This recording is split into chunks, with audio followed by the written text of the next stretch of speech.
Hola, ¿qué tal? Nos da mucho gusto tenerles de nuevo en este seminario Ciudad, Economía y Cultura, organizado por la Secretaría de Cultura del Gobierno de la Ciudad de México, con el apoyo de la Oficina de la UNESCO en México, de la Organización de Ciudades y Gobiernos Locales Unidos, CGLU, del Canal de Televisión Pública de la Ciudad, Capital 21, del Consejo Económico y Social de la Ciudad de México y, por supuesto, de la Secretaría de Cultura del Gobierno de México. Este seminario,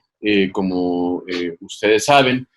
tiene la intención de ser un espacio de reflexión, debate y propuestas sobre el papel que juegan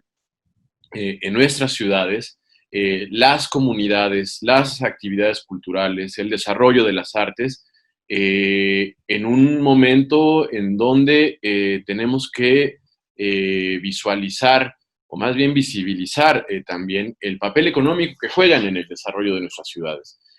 Las ciudades sintetizan en este siglo XXI una dualidad. Por un lado, por supuesto, son el escenario donde podemos ver de primera mano muchas de las contradicciones que afectan al desarrollo de la humanidad, que en las últimas décadas se ha caracterizado por la agudización de la pobreza, de la exclusión, de la violencia, de distintas formas de discriminación y de fragmentación del tejido social. Sin embargo, también las ciudades son espacios de comunidad, de esperanza, de colectividad, de construcción diaria de alternativas y de soluciones que a fin de cuentas están en el ethos, en el ADN de eso que nos hace ser ciudades, grandes comunidades humanas construidas a partir de los saberes compartidos, de la memoria compartida y de la creatividad. Este seminario, organizado por la Ciudad de México, tiene entonces como objetivo reunir voces diversas desde una perspectiva multidisciplinaria, funcionarios, artistas, académicos, creadores de distintos ámbitos, para poner en la mesa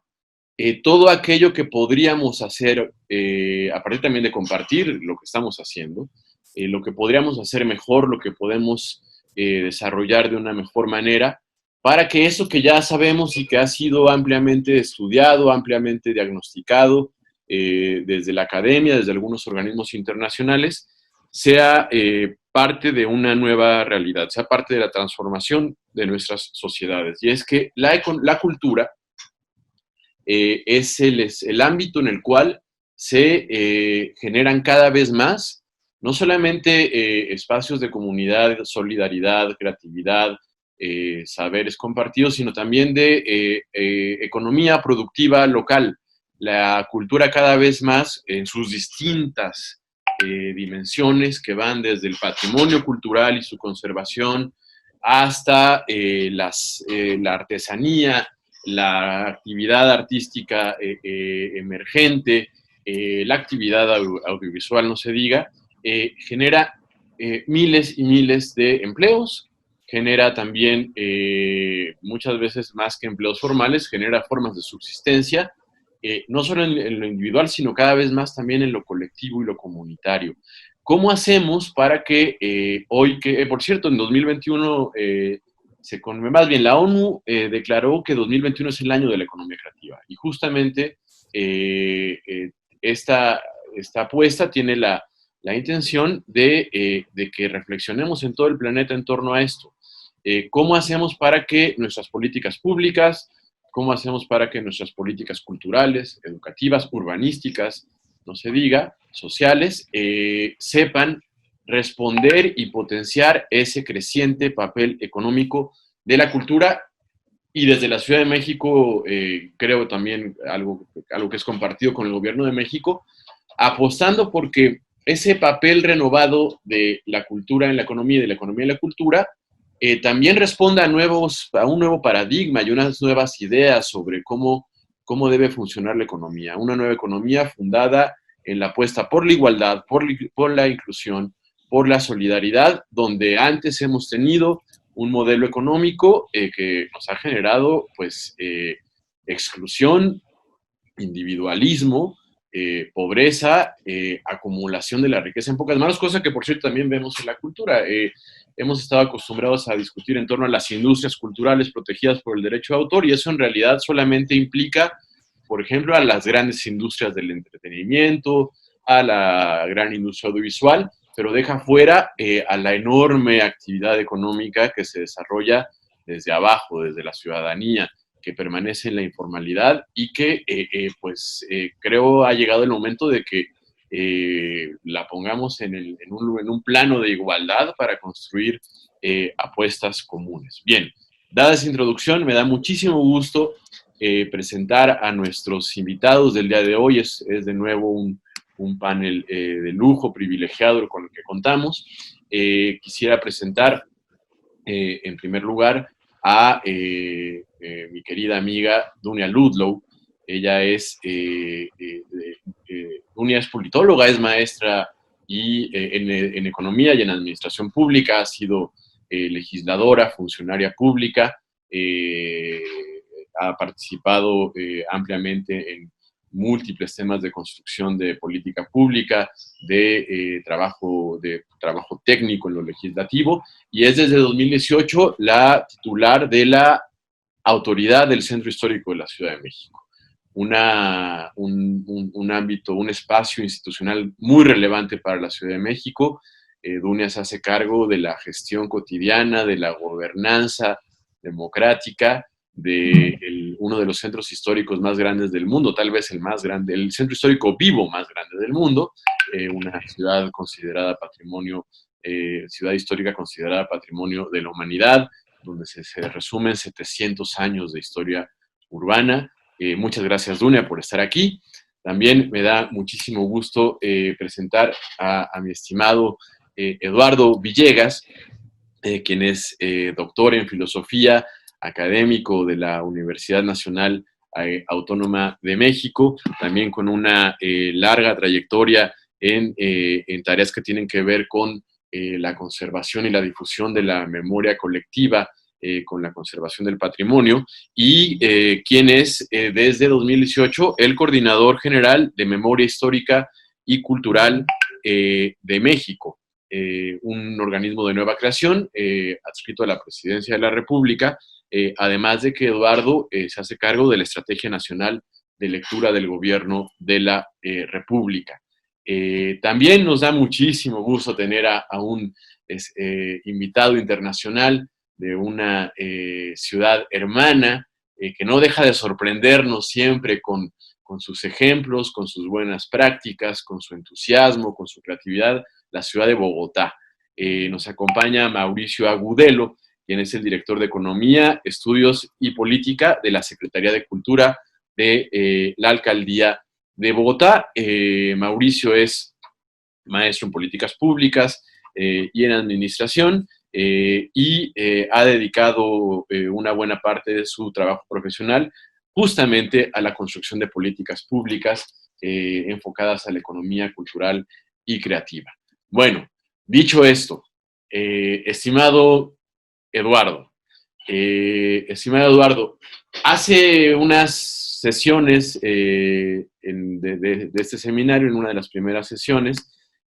comentábamos con la socióloga Saskia Sassen que entre las alternativas que se pueden encontrar para que en las ciudades se construyan nuevas formas de desarrollo, está las alternativas que surgen, que pueden surgir de eso que definíamos allí en la discusión. En realidad no es un término nuevo, desde Walter Benjamin hasta Bolívar Echeverría, Adolfo Gili, en fin, muchas personas lo han puesto en la mesa, eso que se puede definir como las memorias subyacentes, las que están en la comunidad, entre la gente, la memoria como una fuente de conocimiento y saberes infinita, diría yo, que nos puede llevar a siempre salir al paso, a encontrar un camino para construir nuevas formas de ser en momentos en que la humanidad atraviesa por un momento dificilísimo, y nuestras ciudades particularmente atraviesan por un momento muy complicado, determinado por la pandemia y por lo que venía de atrás. crisis añejas como la crisis ambiental, ya hemos hablado, la pobreza, la desigualdad. ¿Cómo visualizas tú? ¿Cuál es el papel que puede jugar el derecho a la memoria como parte de la esencial de la vida cultural de una ciudad a la hora de construir formas de desarrollo, nuevas formas de desarrollo para salir de las crisis en las que vivimos? Ahí está la pregunta, estimado Eduardo. 10 minutos. Ya, bueno, es una pregunta muy amplia. Digo, comienzo saludando con mucho gusto a Mauricio hasta la hermosa ciudad de Bogotá, que por supuesto promueve el ciclismo igual que la Ciudad de México. Inti, Dunia, me da mucho gusto participar con ustedes. Y yo comenzaría mi intervención hablando acerca de la inutilidad de la cultura. Y digo la inutilidad de la cultura porque ese es el lugar común que se tiene respecto de esto que de una manera muy difusa, porque no se puede concretizar, se llama cultura. Es decir, si empezamos pensando qué entendemos por cultura, por supuesto que nos vamos a enzarzar en discusiones infinitas que no nos van a llevar probablemente a ningún lado, porque hablar de cultura es hablar acerca de lo humano, porque todo, absolutamente todo lo que hacemos es cultural, es decir, un libro, un celular, qué sé yo, los audífonos, todos los productos a nuestro alrededor son culturales. Es más, la propia naturaleza es cultural. Es decir, claro, no en los más recónditos lugares de reservas naturales, pero la plantita que tenemos a un lado en la casa, eso ya es cultural, pues, porque no nacen espontáneamente en macetas. Lo mismo en los parques que hay en la ciudad, que claramente no son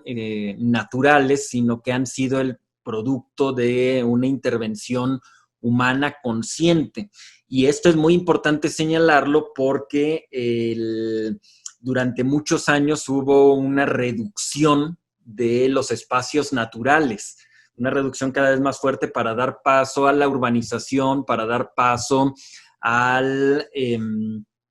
tipo de privilegio que se tenía sobre los automóviles, regresando un poco al ciclismo, ¿no? Entonces, todo a nuestro alrededor es cultural. Entonces, claro, cuando hablamos de la inutilidad de la cultura, más bien nos referimos un poco al tipo de actividades artísticas, no propiamente a lo en sentido estricto cultural, porque, insisto, lo cultural es lo humano. Todo lo que hacemos humanamente, desde la escritura hasta el cuidado de las plantas, todo eso es cultural, cómo comemos, si con las manos, si con un taco, si con cubiertos o con palillos, es cultural. Todo aquello que nos rodea es cultural. Pedir la comida por una aplicación es cultural. Incluso el enfrentar un desastre natural, como puede ser una inundación en Tabasco, o puede ser ahora el tema de nuestro muy complicado reto como humanidad durante el 2020, que fue la pandemia de COVID-19, que todavía estamos terminando de sacudirnos. También es cultural porque lo que se hizo hace un siglo con la influenza, el modo en que se abordó esto, pues fue distinto, o la peste negra en Europa durante el medievo, también se enfrentaba de manera distinta. Entonces, esto lo quiero yo enfatizar porque cuando hablamos de la cultura y la importancia de la cultura en las ciudades, en realidad nos estamos refiriendo a las expresiones artísticas y no a todo lo cultural, porque entonces tendríamos que hablar de todo lo humano y eso pues claramente nos desborda. Es más, cuando, por ejemplo, se habla en alguno de los foros anteriores que tú organizaste, Inti, de que el 8.9% del Producto Interno Bruto de la Ciudad de México eh, viene de parte del sector cultural, bueno, más bien está asociado a las dimensiones artísticas. Entonces, con esta acotación, eh, la pregunta que tú lanzas acerca de la importancia de la memoria un poco empieza a adquirir, digamos, substancia. ¿En qué sentido? Que es muy importante que este foro lo organice la Ciudad de México o una ciudad y que esté aquí Bogotá y esté la autoridad del centro histórico, porque estas manifestaciones artísticas son las que nos dan un asidero, sobre todo en momentos de crisis y confrontación como el que estamos viviendo. ¿A qué me refiero con un asidero? Me refiero a que los estados-nación son lejanos. Por supuesto, hablar acerca de Chile o Argentina o Estados Unidos o México o Colombia o Bolivia como estados-nación, por supuesto son referentes, pero son lejanos, porque nuestra cotidianidad se da en las ciudades. Es más, ni siquiera se da en las ciudades, se da en los barrios. Es decir, que mi vida cotidiana transcurre, bueno, en los últimos, los últimos 10 meses, más bien transcurre dentro de la casa, pero digamos, de manera regular transcurre en el barrio, es decir, entre mis vecinos, que a lo mejor a muchos de ellos en las grandes ciudades no los conozco, pero para ir a la tienda de la esquina, para ir a comprar algo en mis alrededores, esta relación con los barrios es fundamental. Y por eso la importancia, por ejemplo, de medios alternativos de transporte como el ciclismo, porque te enlaza mucho más con los barrios. Y el traslado de la casa a la oficina o de la casa a la escuela otra vez te lleva a otro barrio, te lleva a otra forma de socialización y demás, pero en donde, insisto, todo el tiempo el punto es la relación mucho más inmediata. Ahora, con esta acotación, lo que quiero señalar es que cuando se habla de una memoria o de un derecho a la memoria, no se trata de una abstracción simplemente. Por supuesto, tenemos los referentes, tenemos el gran referente, no sé, Simón Bolívar, el conquistador, el libertador de las Américas. Tenemos el referente Miguel Hidalgo, tenemos el referente de el mariachi de Jalisco como símbolo de unidad nacional, o el son de la negra, o en México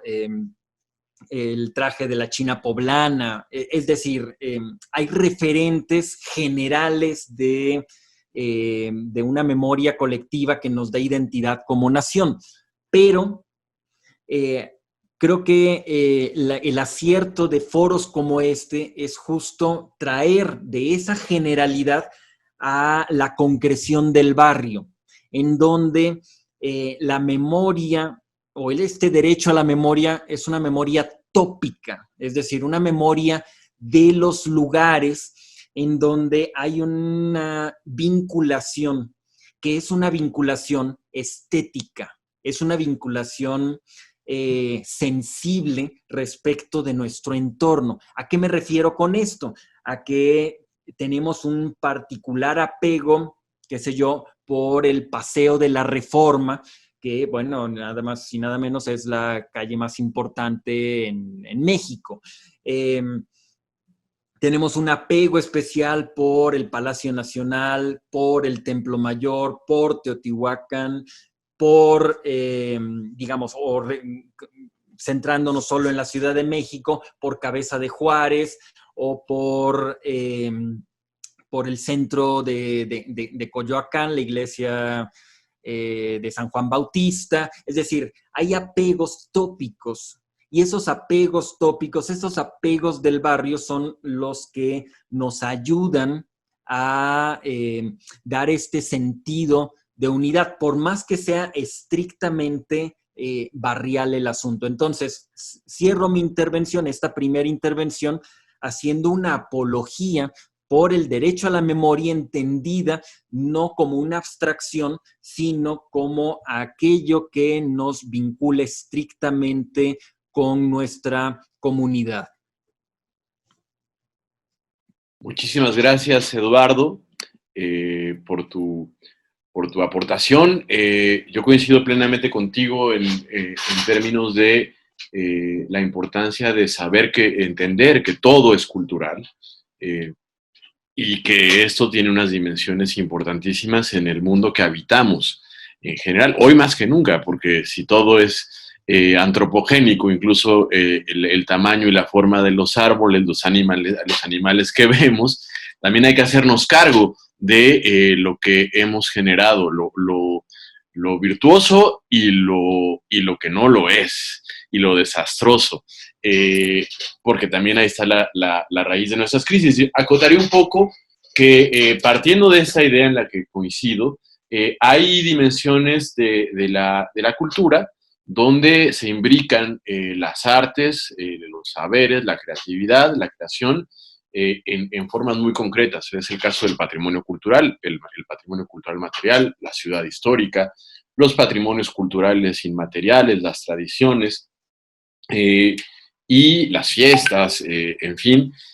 Y me quedo con una idea, creo que es muy importante que ubiquemos que, como hace poco dijo Lourdes Arizpe en ese mismo seminario, que si no ubicamos en la importancia de lo biocultural el futuro, estamos un poco perdidos, pues. Es nuestra tarea construir nuevas formas de ser como sociedad, donde siempre vayamos de la mano con un entendimiento mucho más empático y horizontal con la naturaleza, porque nos hemos hecho cargo de tratar mal a la naturaleza, de apropiarnos de ella de mala manera en muchos aspectos, pero también hay ejemplos en las comunidades y a partir de la memoria colectiva, donde hemos visto, pues el caso de las comunidades indígenas o de los barrios, como lo dices bien tú, en donde la convivencia con la naturaleza no es esta que nos determina la idea hegemónica del progreso, es una relación respetuosa y horizontal de cohabitación en este mundo, lo cual es algo bien interesante. Me quedo por completo con la idea de que en lo local, muy local, ahí donde nos vemos a la cara y convivimos todos los días con nuestros vecinos y nuestras vecinas, está la clave de las formas de solidaridad, de entendimiento, de creatividad que nos pueden llevar a construir un mundo mejor. Ahí está, eso también, y hay que decirlo, en esto hemos llegado sobre esta idea han estado concluyendo muchos de los ponentes de este seminario, en lo pequeño, local, como el principio de apuestas creativas, colectivas, solidarias, que generen otra forma, por ejemplo, otra forma de economía, ¿no? ¿Cómo las apoyamos, cómo las visibilizamos, cómo las fortalecemos? Es una tarea. Querida Dunia Ludlow, creo que si hay una idea en este país, me atrevería a decir, en este planeta que resuma la noción de un gran barrio, de la apuesta colectiva por vivir juntos, de diversidad cultural, de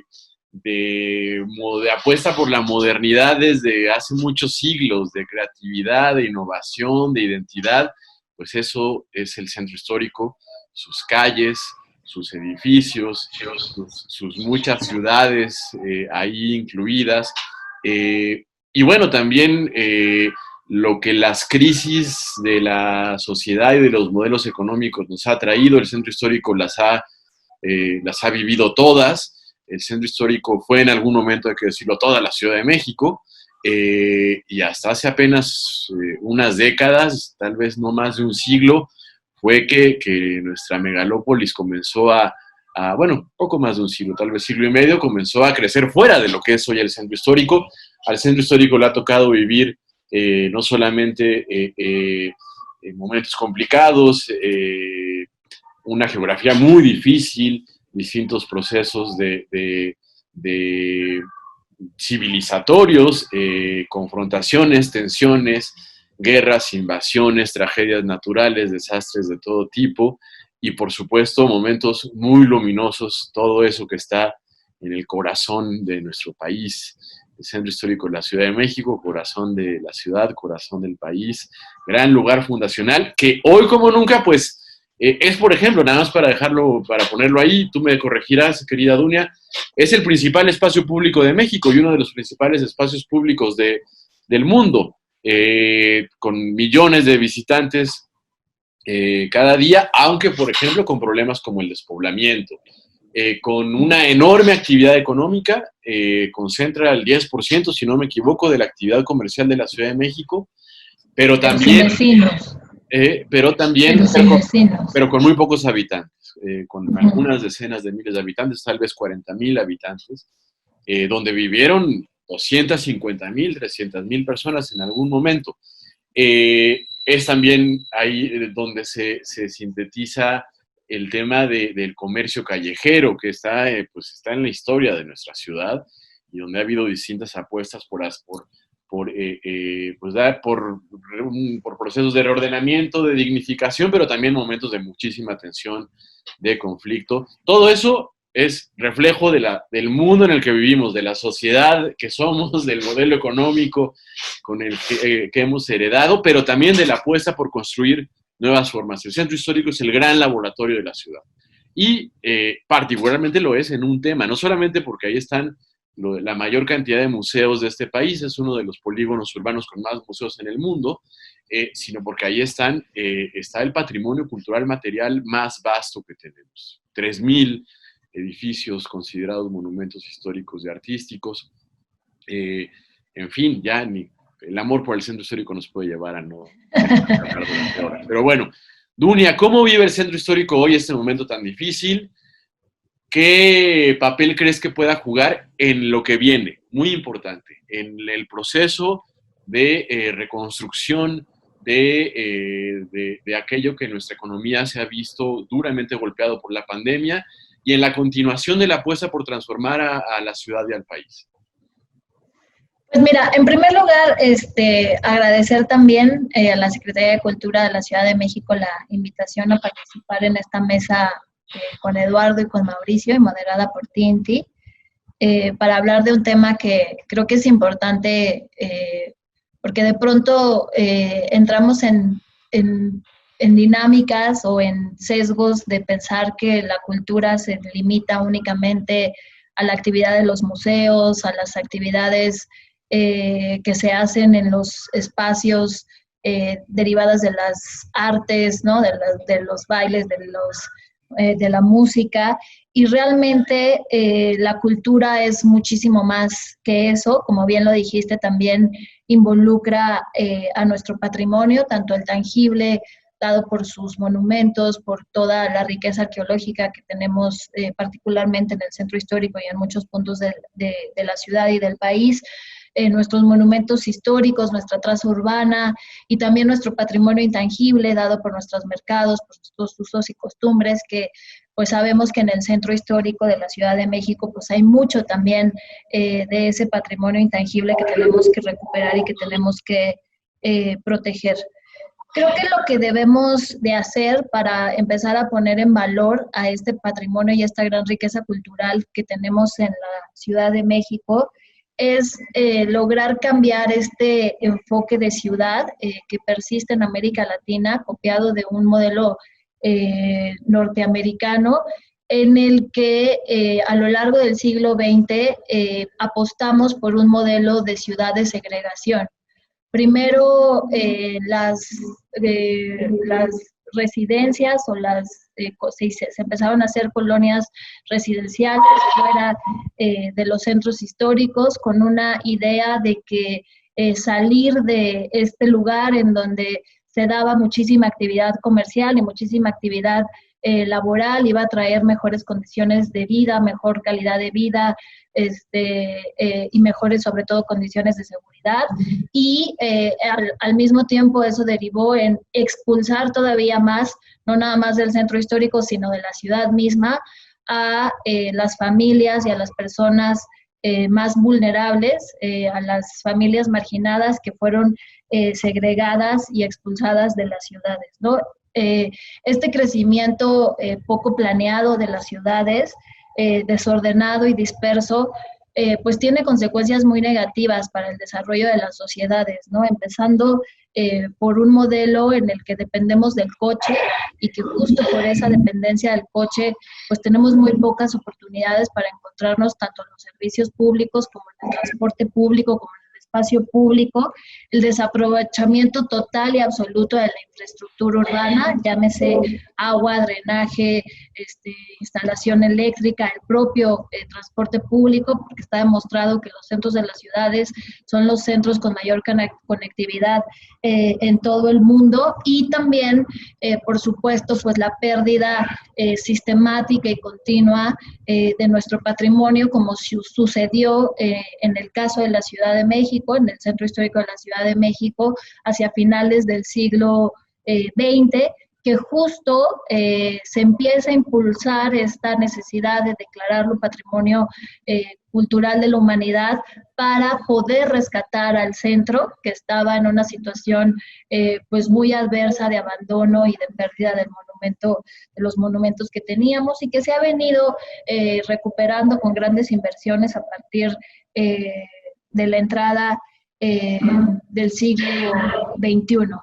A mí me parece que este desaprovechamiento de nuestro patrimonio y de los centros históricos de las ciudades, pues tienen unos impactos económicos muy, muy adversos que no sucede, por ejemplo, en las ciudades de Europa, ¿no? En donde han entendido muy bien el funcionamiento y el rol que tienen y que juegan los centros históricos para el desarrollo y el equilibrio y el buen funcionamiento de las ciudades. Cuando un turista o cuando una persona va a Madrid, pues no se quedan las Rosas, ¿no? Se queda justamente en alguno de los barrios que conforman el centro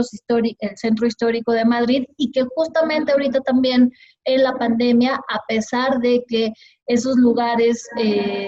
no están teniendo la misma actividad y el mismo dinamismo económico resultado de la propia pandemia, pues tienen su propia actividad y su propia economía del barrio, que en el caso del centro histórico no la tenemos por la dependencia que se tiene de la actividad económica, una actividad económica que la pandemia ha demostrado que se va a transformar total y absolutamente, porque a todos nos ha orillado a cambiar nuestra manera de comprar y de consumir, que ya la mayor parte de todos nosotros lo hacemos en línea. O sea, yo ya no voy al súper nunca, lo compro en línea y compro todo lo que tengo en línea, y eso va a tener un impacto y unas consecuencias muy fuertes y muy duras para el centro histórico si no logramos de manera acelerada transformar este enfoque de ciudad que les decía, ¿no? Creo que la única manera en la que vamos a poder detonar del aprovechamiento de la ciudad es justamente aprovechando la gran bolsa del suelo que tenemos en el centro histórico de la Ciudad de México, reequilibrar sus usos, que no vaya únicamente orientado al uso comercial, que logremos que la gente vuelva a vivir en el centro histórico, que orientemos la economía de la ciudad y nuestra manera de crecer en la ciudad a maneras distintas, en donde optamos por lugares que nos queden cerca de nuestro trabajo, que podamos agarrar la bici, podamos ir a nuestro trabajo, que podamos tomar el transporte público e ir a nuestro trabajo, que podamos hacer una caminata larga e ir a nuestro trabajo, y todo eso justamente lo ofrece el centro, ¿no? Que por esta manera no nada más de muchos años arraigada en la manera en la que se desarrolla las ciudades, provocada por los mismos gobiernos, sino también por los empresarios y los desarrolladores, en el que se tiene un concepto de desarrollo en donde no se entiende el valor a largo plazo del patrimonio,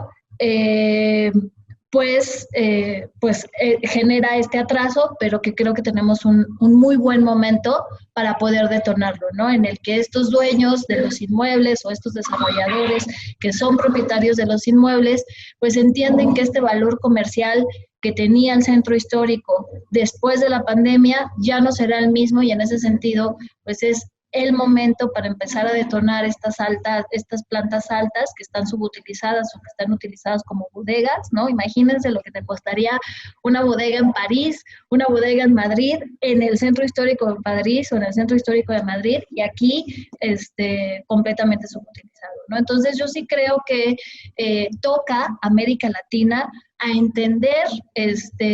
lo importante que son los centros históricos de las ciudades, a volverlos a poner en valor, a volverlos a poner de moda, y esa moda se da a partir de que nos den ganas de vivir en los centros históricos, y con esto también, por supuesto, acompañado de todas las cuestiones o las políticas que tenemos que instrumentar para poder lograrlo, ¿no? Desde materia de ordenamiento, materia de seguridad, los servicios, etcétera, para volver a regresarle una dinámica de barrio y con esto poder equilibrarlo. Muchas gracias, Dunia, por tu intervención. Un poco retomando lo que dices, o a partir de lo que dices, recuerdo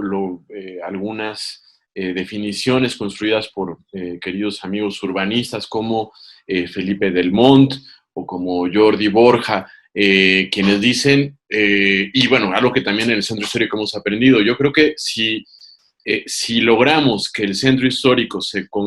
saliendo de su crisis después de la apuesta que inició con el hoy presidente Andrés Manuel López Obrador en 2001, cuando inició ese gran plan de regeneración urbana del centro histórico, que además ha continuado, no se ha detenido y que ha tenido grandes resultados. Si logramos que al final la vieja ciudad histórica sea una ciudad donde haya mixticidad, como se le dice, o mixtura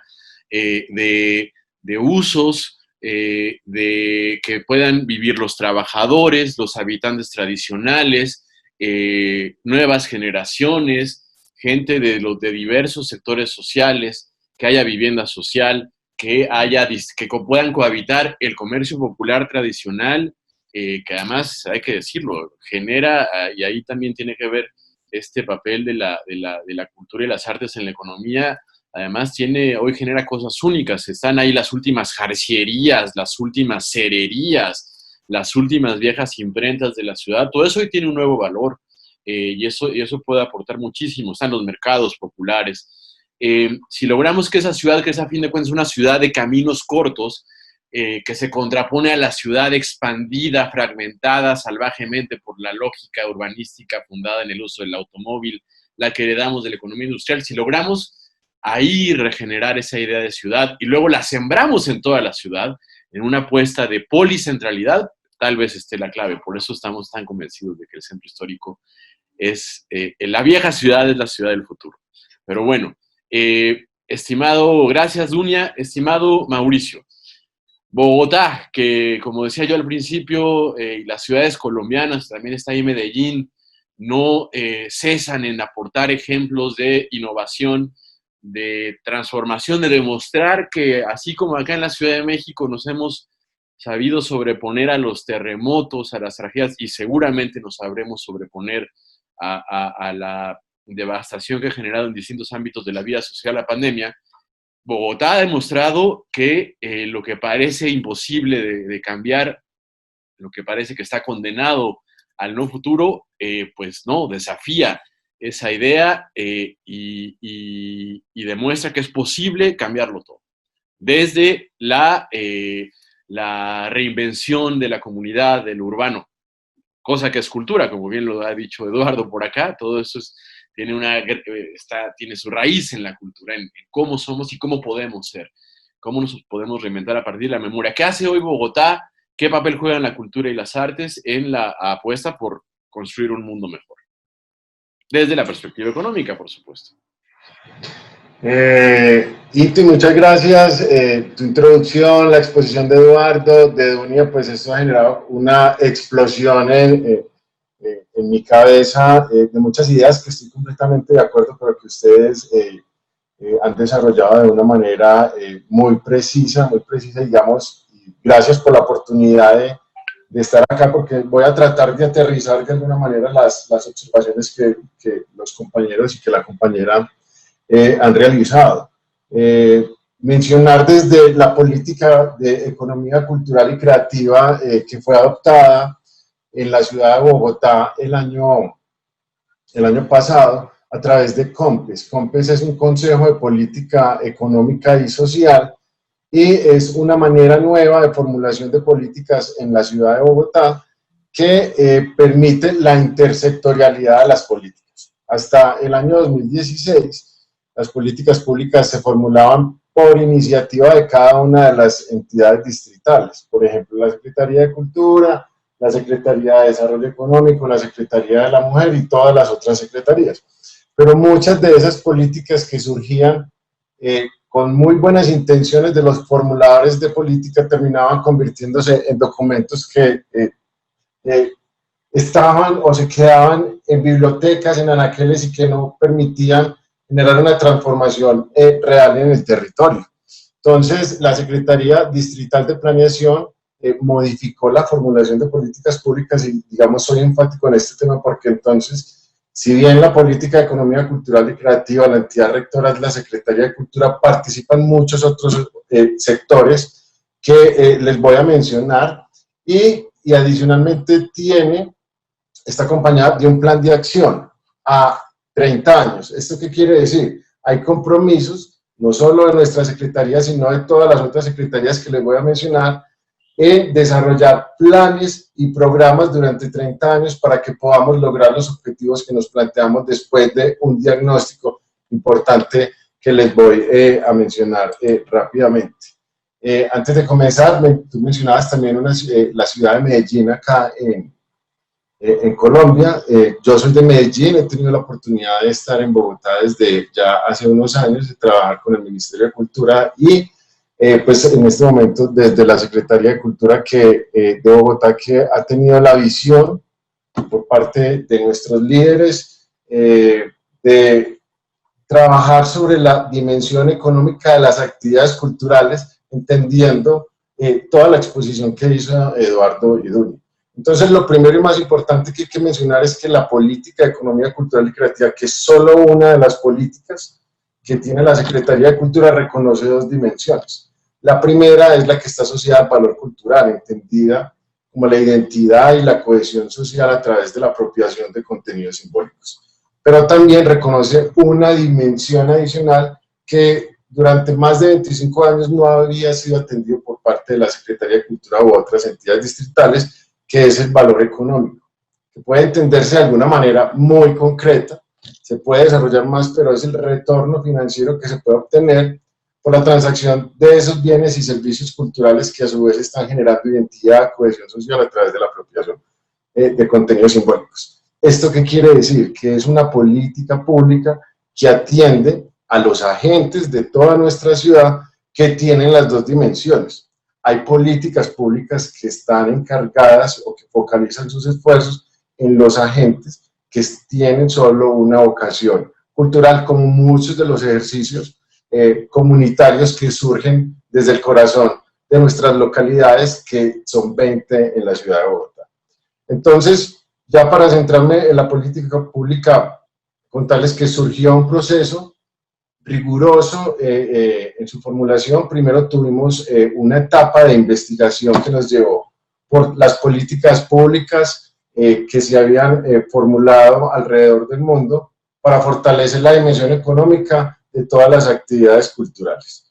Después de hacer ese análisis académico, que como vuelvo y repito, fue muy riguroso, pudimos identificar cuáles habían sido las políticas más eficientes en la utilización de recursos, pero también más eficaces.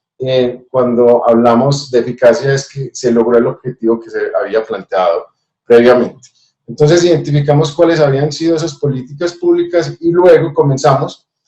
un ejercicio de agenda pública. Esta es una política que no se escribió en la Secretaría de Cultura, con las demás secretarías, en escritorios y con ideas chéveres, sino que se escribió en el territorio con todos los diferentes agentes. ¿Eso qué quiere decir? Que el proceso de agenda pública nos llevó por cada una de las 20 localidades, donde trabajamos indistintamente con todos los agentes del sector cultural, pero también con los consejeros del sistema de participación de arte, cultura y patrimonio que tiene la ciudad de Bogotá, que es el más antiguo de todo el país. Realizamos más de 40 talleres sectoriales y poblacionales. Es una política que también tiene un enfoque poblacional porque entendemos que en nuestras ciudades, sobre todo en Latinoamérica, existen unas brechas enormes de las diferentes poblaciones que tienen nuestros territorios. Trabajamos con las juntas administradoras locales. Hicimos entrevistas con amigos y enemigos de la dimensión económica de la actividad cultural y creativa. Lo más importante es que muchas de las personas lograron sumarse como a este tren, a este bus, y nos terminaron acompañando porque no habían podido entender que existían dos dimensiones que reconocía la política pública de economía cultural y creativa. Después de procesar toda esa información, Inti, Eduardo y Dunia, la conclusión a la que llegamos era que las necesidades, problemáticas, pero también las potencialidades de cada uno de los territorios las podíamos atender con las políticas públicas, con los objetivos y programas que se habían desarrollado alrededor del mundo, porque necesitamos, desde el sector público, donde tenemos recursos limitados, pararnos en los hombros de las cosas que ya funcionan. Entonces, esta política pública tiene 5 objetivos específicos.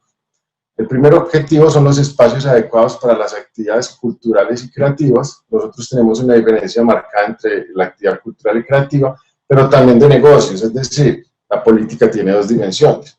El segundo objetivo es el fortalecimiento de competencias emprendedoras y empresariales de los agentes del sector cultural y creativo que tienen las 2 dimensiones. ¿Por qué nos enfocamos en este tipo de formación? Porque las diferentes políticas que se desarrollan desde la ciudad han atendido desde hace más de 25 años todo el tema de formación artística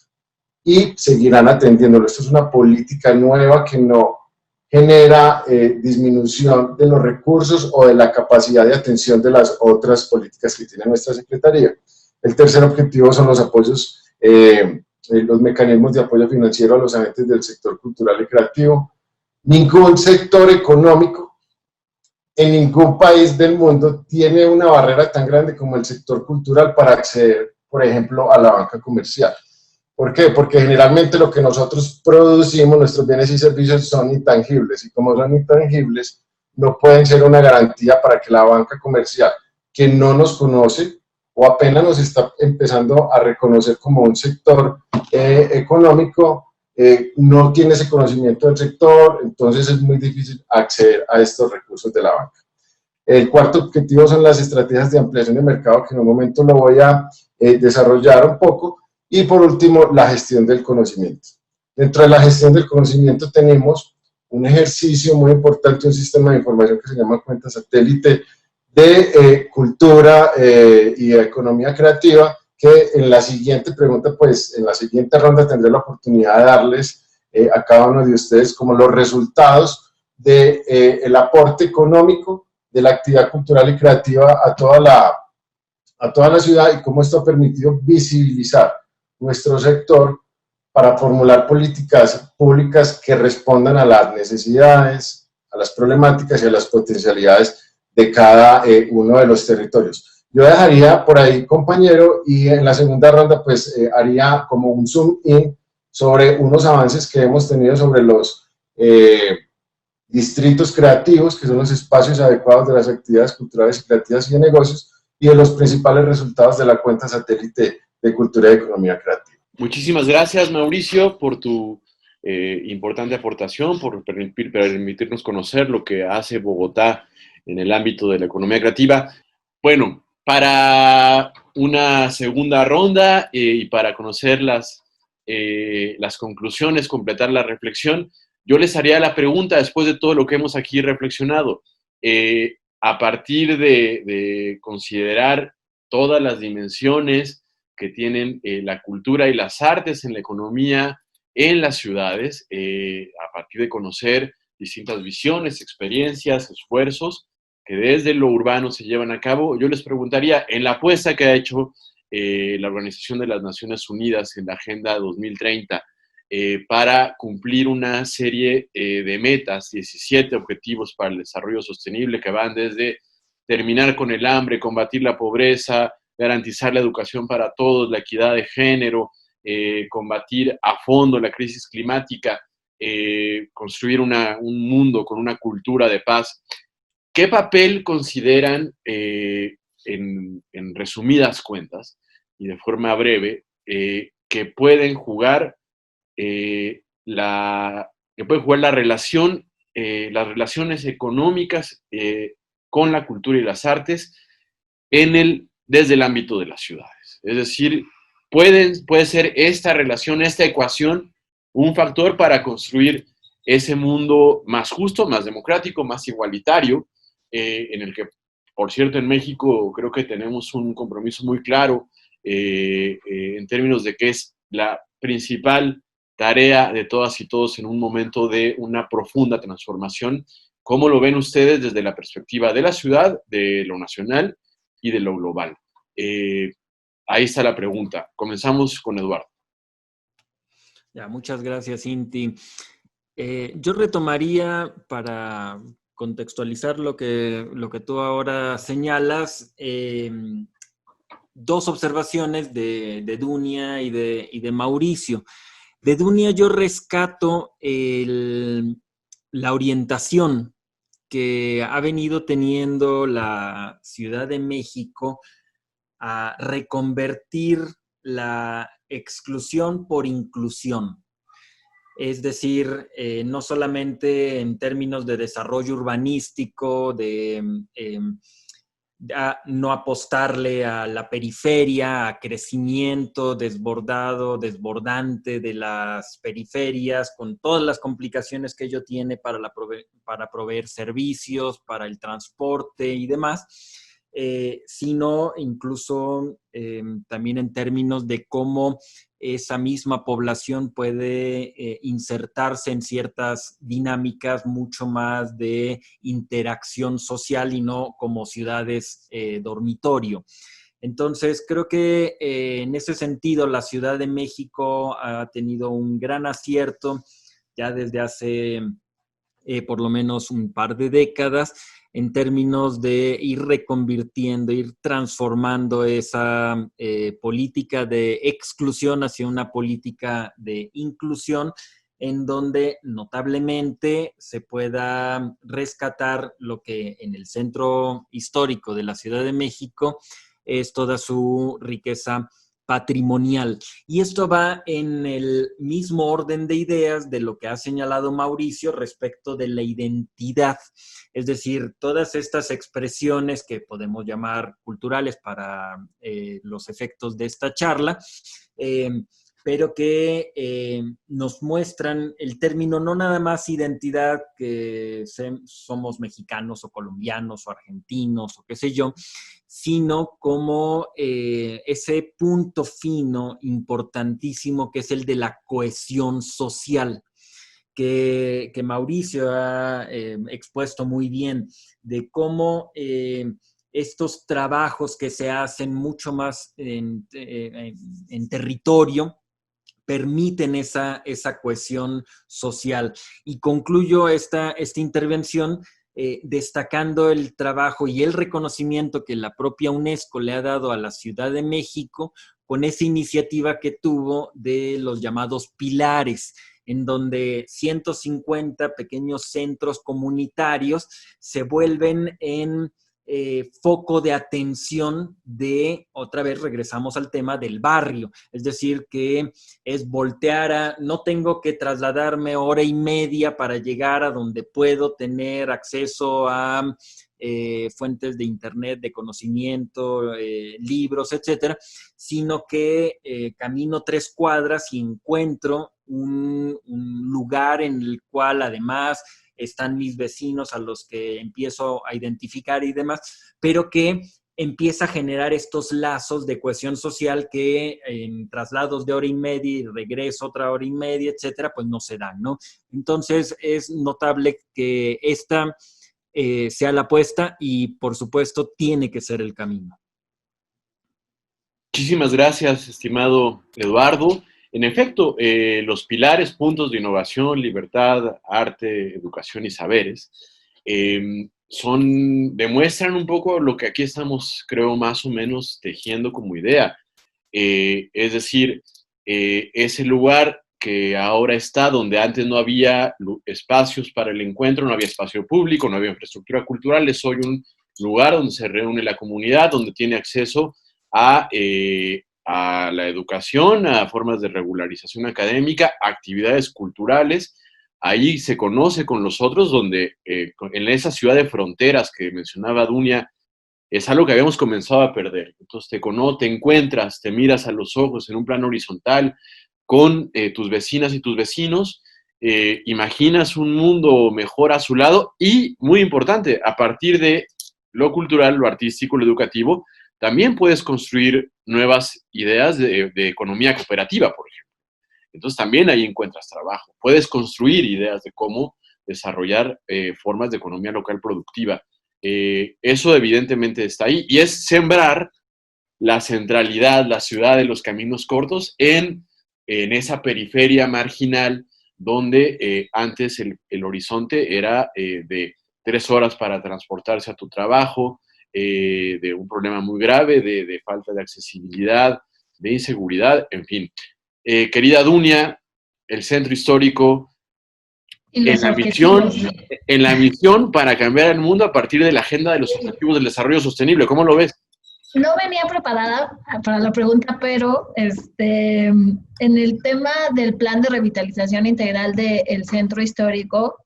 cuando se presentó, nosotros tenemos muy bien identificado que ese plan de revitalización impacta a 5 objetivos de los 17 de los ODS.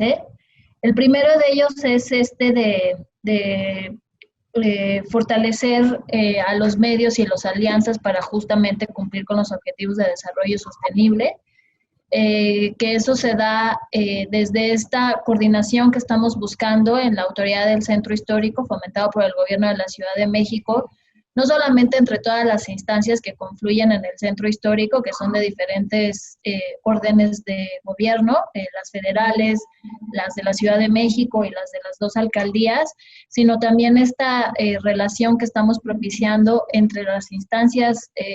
internacionales, encabezadas por supuesto por la UNESCO, y sobre todo con la comunidad tanto vecinal como comercial del centro histórico, ¿no? Entendemos que todos los actores de alguna otra forma impactan en la revitalización integral del centro histórico y creemos, como ha sucedido también en el momento de la pandemia, que la única manera de lograrlos y de salir adelante en este momento que nos encontramos es con la solidaridad, el entendimiento, la comprensión y sobre todo la corresponsabilidad de todos.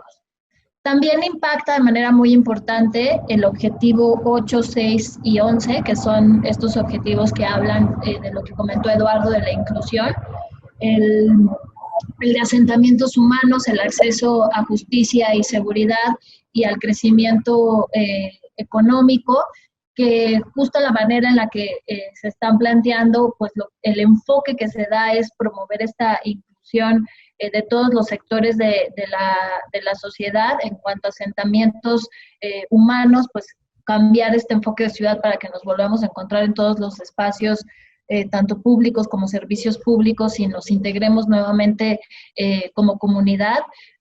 Paradójicamente, los países y las ciudades que han salido mejor de las pandemias son estas en las que están mejor integrados como sociedad y hay como un mejor entendimiento cultural de la parte que le toca a cada uno para mejorar el todo. Algo muy importante que también estamos propiciando por instrucciones de la jefa de gobierno, pues es todo lo relacionado con el acceso a los servicios de agua y de drenaje, que hay una inversión muy importante del gobierno de la ciudad para fortalecer la infraestructura hidráulica y de drenaje en el centro histórico. Este plan de revitalización que les comentó se compone de 4 ejes principales. El primero de ellos es seguridad y gobernanza,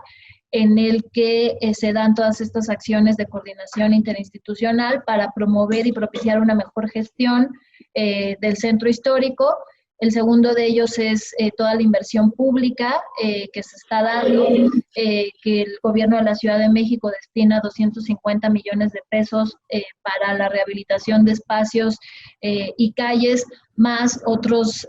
entre 120 y 150 millones de pesos adicionales para la renovación de la infraestructura hidráulica y de agua cada año. Y también el acompañamiento a la inversión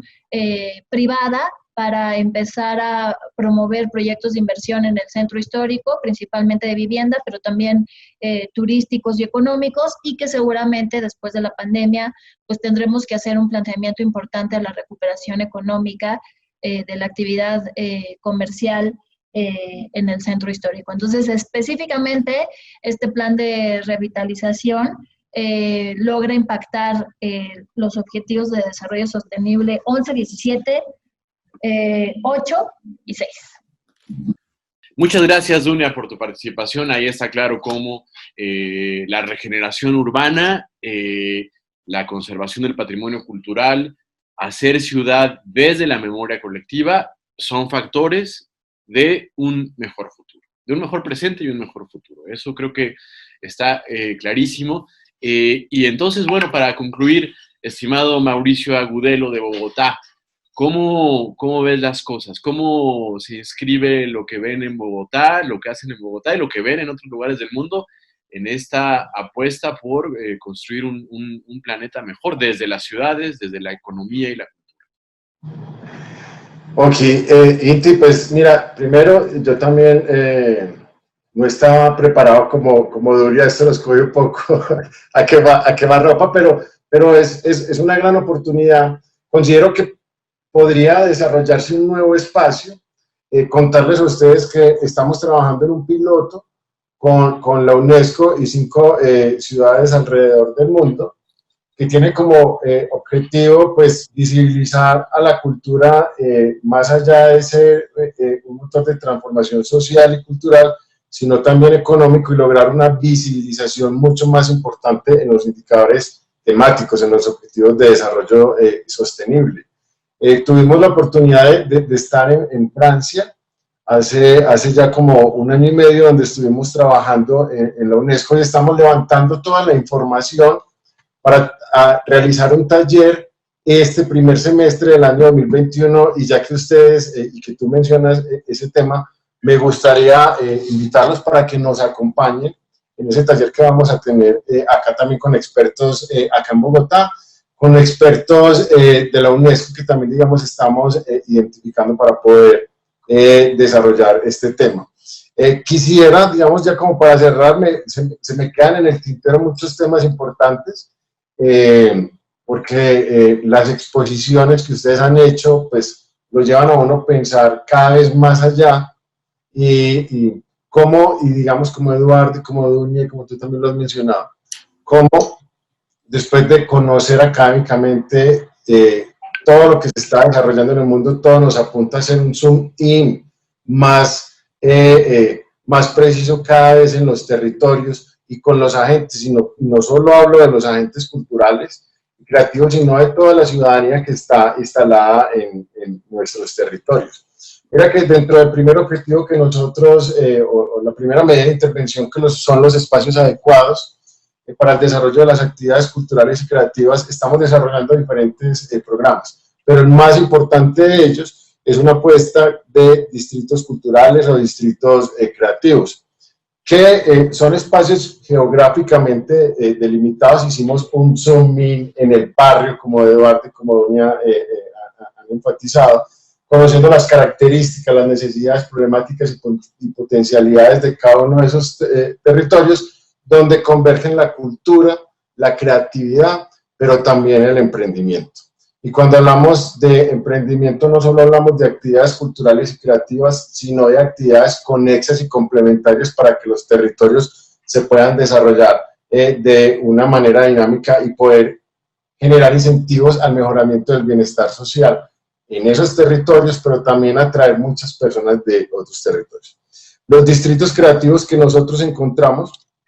en Bogotá los dividimos de dos maneras: los distritos espontáneos y los distritos inducidos. Aquí es bien importante mencionar que existen distritos como ciudades en el mundo. Nosotros no nos estamos inventando eso, y eso también nos llevó por una investigación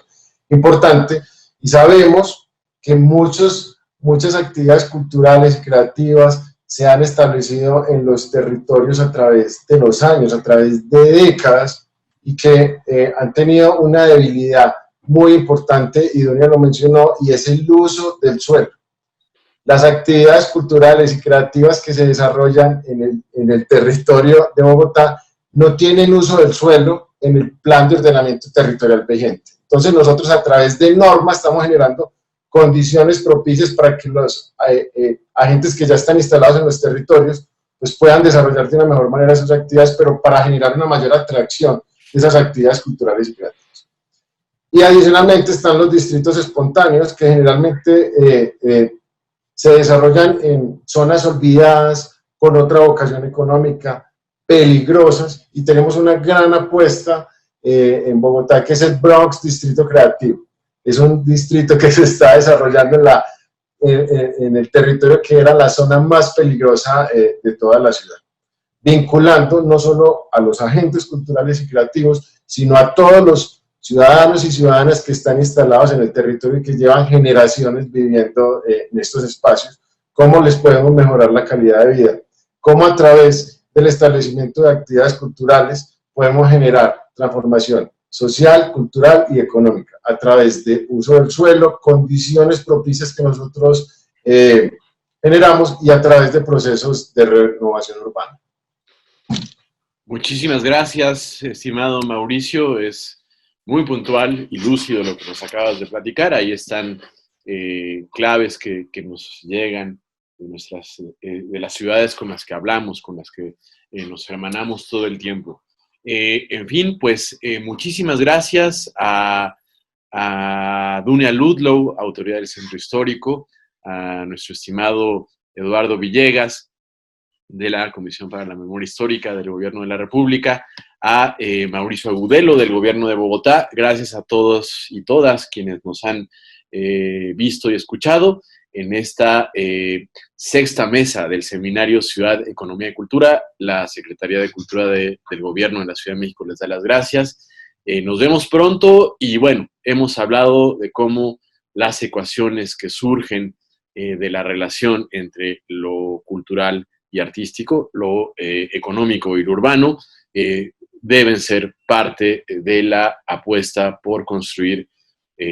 otro mundo, un mundo mejor, que estamos convencidos sí es posible, a pesar de que el horizonte a veces no se vea tan halagüeño en estos tiempos difíciles para la humanidad, pero bueno, saldremos adelante, y para eso es importante siempre dialogar, siempre hablar, siempre encontrarnos, para construir un futuro de cooperación, un futuro de solidaridad humana. Muchísimas gracias a todas y a todos. Esto ha sido el Seminario Ciudad Económica.